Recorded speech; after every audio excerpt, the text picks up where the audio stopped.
नमस्कार. आज आपण एका खूपच इंटरेस्टिंग आणि खोल संकल्पनेबद्दल बोलणार आहोत. आपलं मन.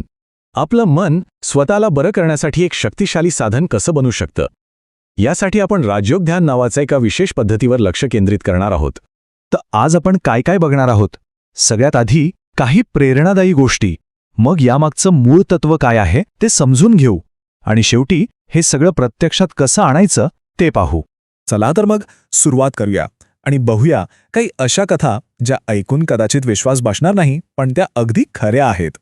तर मग सगळ्यात मोठा प्रश्न हा आहे की आपलं मन आपल्या शरीराला बरं करू शकतं का? म्हणजे आपले विचार, आपल्या भावना खरंच इतके पॉवरफुल आहेत का की त्या एखाद्या गंभीर आजारालाही मात देऊ शकतील? याचं एक उत्तम उदाहरण म्हणजे लुईस हे.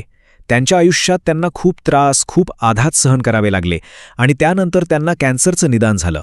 पण मग त्यांच्या लक्षात आलं की या आजाराचं मूळ शरीरात नाही, तर त्यांच्या मनात खोलवर साचलेल्या रागात आहे. आणि हेच त्यांनी बदललं. त्यांनी हे सिद्ध करून दाखवलं की जर आपण आपली विचार करण्याची पद्धत बदलली तर आपलं शरीर स्वतःला बरं करू शकतं, अगदी पूर्णपणे. आणि फक्त लुईसच नाही, मार्टिन ब्रॉफमन, अनिता मुराजानी अशी अनेक उदाहरणं आहेत.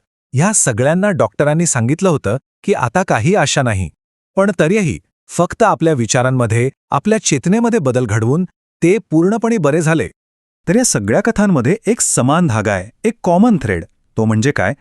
जर नकारात्मक विचार आजार निर्माण करू शकतात, तर मग सकारात्मक विचार, स्वच्छ मन आणि शुद्ध भावना शरीर बरं का नाही करू शकत? याचाच अर्थ शेवटी आपणच आपल्या आयुष्याचे, आपल्या वास्तवाचे निर्माते आहोत. आणि हेच तत्वज्ञान आपल्याला राजयोग ध्यानाकडे घेऊन जातं. याच विचारांवर ते आधारित आहे. तर मग हे राजयोग ध्यान नक्की आहे तरी काय? चला जरा जवळून पाहूया. आता ध्यान म्हणजे मेडिटेशनचे अनेक प्रकार आहेत, बरोबर? ख्रिश्चन मेडिटेशन प्रार्थनेसारखं आहे. हिंदू ध्यानामध्ये आपण कमळ किंवा ज्योतीसारख्या प्रतीकांवर लक्ष केंद्रित करतो. पण राजयोग ध्यान हे यापेक्षा खूप वेगळं आहे. इथे स्वतःला शरीर न मानता एक ऊर्जा, एक आध्यात्मिक शक्ती म्हणून पाहिलं जातं. राजयोग ध्यानाचा मूळ गाभा काय आहे? तर ती एक अशी प्रक्रिया आहे जिथे आपण स्वतःला हे शरीर या ओळखीपासून वेगळं करतो आणि स्वतःला एक चैतन्य, एक आध्यात्मिक ऊर्जा म्हणजे आत्मा म्हणून अनुभवतो.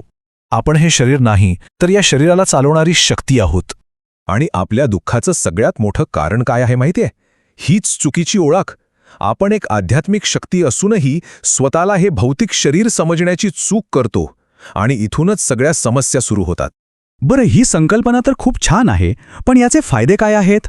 आणि सर्वात महत्त्वाचं म्हणजे याचा सराव, याची प्रॅक्टिस करायची कशी? याचे मुख्य 3 फायदे आहेत.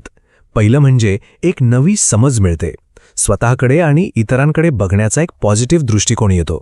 दुसरं, प्रेम आणि सहनशीलता वाढते, ज्यामुळे मनाला एक प्रकारची शांती मिळते. आणि तिसरं आणि सगळ्यात महत्त्वाचं म्हणजे स्वभावात आणि वागण्यात कायमस्वरूपी बदल होतो, तोही खूप लवकर. आता याचा सराव कसा करायचा? तर याची एक सोपी पद्धत आहे, स्टेप बाय स्टेप. पहिली स्टेप, स्वतःला एक आत्मा, एक प्रकाशमान ऊर्जा समजा. दुसरी स्टेप, त्या परमात्म्याशी जो ज्ञान आणि शक्तीचा सागर आहे त्याच्याशी कनेक्शन जोडा. तिसरी स्टेप, शांतपणे त्याच्या दिव्य गुणांवर लक्ष केंद्रित करा, त्याचं चिंतन करा. आणि मग चौथी स्टेप, आतून होणारा परिवर्तन अनुभवा.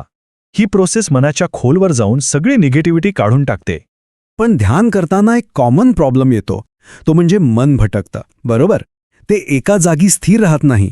तर मग आता आपण हे लक्ष केंद्रित कसं करायचं, यामागचं सायकोलॉजी काय आहे ते समजून घेऊया. आपण ठरवून ध्यानाला बसतो, पण तरीही आपलं लक्ष का लागत नाही? मन इकडे तिकडे का पळतं?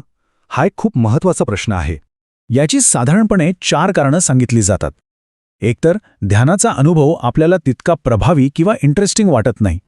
दुसरं, प्रॅक्टिस करायला पुरेसा वेळ किंवा संधी मिळत नाही.